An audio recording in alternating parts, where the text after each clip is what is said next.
नमस्कार दोस्तों, कैसे हैं आप सभी। उम्मीद है कि आप सब बहुत बढ़िया होंगे। दोस्त, इस दुनिया में कोई आपको खुश नहीं कर सकता जब तक आप खुद खुश नहीं होना चाहते हैं। दोस्त, यह कहानी भगवान गौतम बुद्ध के ऊपर है। आप आसान शब्दों में समझ जाएंगे कि जीवन का सार क्या होता है। भगवान गौतम बुद्ध अपने मठ में, अपने आश्रम में बैठे हुए थे कि एक सज्जन व्यक्ति उनसे मिलने के लिए आए और उन्हें प्रणाम करके बैठ गए और बोले, भगवान, मैं ज़िंदगी क्या है, लाइफ क्या है, मैं इसका सार आसान शब्दों में जानना चाहता हूँ। भगवान गौतम बुद्ध ने कहा कि उनके ही सवाल का जवाब देना शुरू कर दिए। बोले कि क्या आपका बेटा है? उस सज्जन व्यक्ति ने बोला, हाँ है।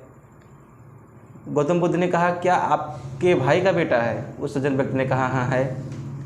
गौतम बुद्ध ने कहा कि क्या आप पड़ोसी वाले ऐसे व्यक्ति को जानते हैं जिसके पास लड़का है? भगवान गौतम बुद्ध ने कहा, हाँ, उनके भी लड़का है। गौतम बुद्ध ने कहा कि क्या आप उस व्यक्ति को जानते हैं मार्केट में जिसको आप जानते नहीं हैं नाम से? वो आपको सिर्फ देखता है, आप भी उसको देखते हैं, जानते नहीं हैं, लेकिन ये जानते हैं कि हाँ, ये व्यक्ति इस मार्केट में रहता है। क्या उसके भी बेटा है? उस सज्जन व्यक्ति ने कहा, हाँ, उनके भी बेटा है। अब भगवान गौतम बुद्ध एक ऐसी बात कह दिए कि वह एकदम सा अचंभा रह गया, वह एकदम सा रुक गया। भगवान गौतम बुद्ध ने कहा कि अभी आपके बेटे की मृत्यु हो जाए तो आपको कैसा लगेगा? वह एकदम सा रुक गया। वह कहने लगा कि मैं कल्पना भी नहीं कर सकता कि मेरे बेटे की मृत्यु हो जाएगी। मेरे बेटे की मृत्यु हो इससे पहले मैं इस दुनिया से चला जाना पसंद करूंगा, और ईश्वर न करे कभी मेरे बेटे के साथ ऐसा कुछ हो, मैं बर्बाद हो जाऊंगा, तबाह हो जाऊंगा, मेरे आगे पीछे और कुछ नहीं है।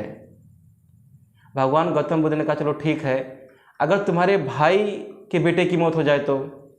उस सज्जन व्यक्ति ने कहा कि हाँ, मुझे तब भी बहुत दर्द होगा, लेकिन उतना दर्द नहीं होगा जितना अपने बेटे के मरने के बाद होगा।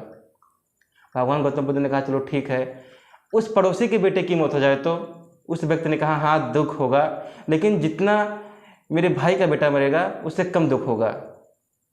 भगवान गौतम बुद्ध ने कहा, उस व्यक्ति के बारे में जिसको आप मार्केट में देखते हो, न वो आपको जानता है न आप उसे जानते हो, लेकिन देखते हो, उसे पहचानते भी नहीं हो, लेकिन ये जानते हो कि हाँ, इस मोहल्ले में रहता है, अगर उसके बेटे की मृत्यु हो जाए तो?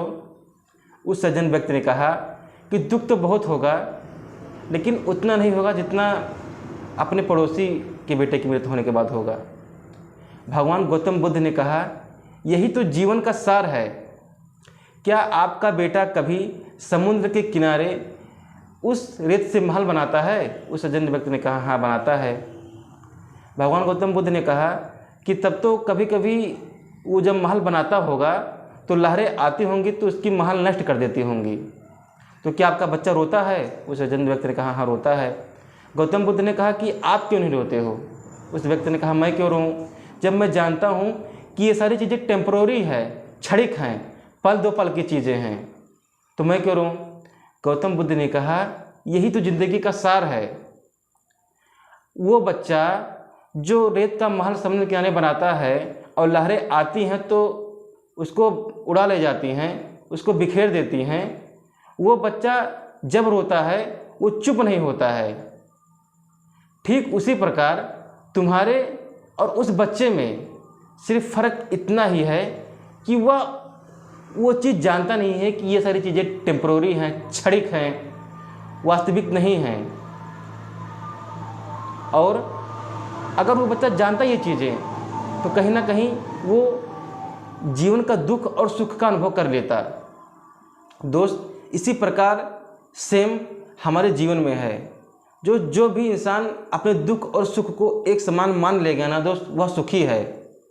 आप देखे होंगे एक बड़ा सा वृक्ष रहता है और उस वृक्ष पे शाम को पता नहीं कितने पक्षी आकर बैठते हैं, लेकिन जैसे ही सुबह होता है वो लोग उस वृक्ष से अपने भोजन के लिए एक जगह से निकल जाते हैं। लेकिन दोस्त, वो पेड़ कभी भी उन लोगों को न्योता नहीं देता है कि आप आइए और शाम को आइए और फिर मेरे पास आ जाइए, क्योंकि दोस्त वो पेड़ कहता है कि आप मत आइए, ये सारी चीज़ें टेम्पररी हैं, क्षणिक हैं, कभी भी कुछ भी हो सकती हैं। और दोस्त, वो बच्चे फिर दोबारा उस तरफ आने के लिए नहीं सोचते हैं, क्योंकि वो जानते हैं कि हम आज यहाँ रहेंगे तो कल वहाँ रहेंगे। इसी तरीके से दोस्त हमारा जीवन है। हम दोस्त जब भी अपने दुख और सुख को एक समान लेके जाते हैं, तब कहीं ना कहीं हमें सारी बातें समझ में आती हैं।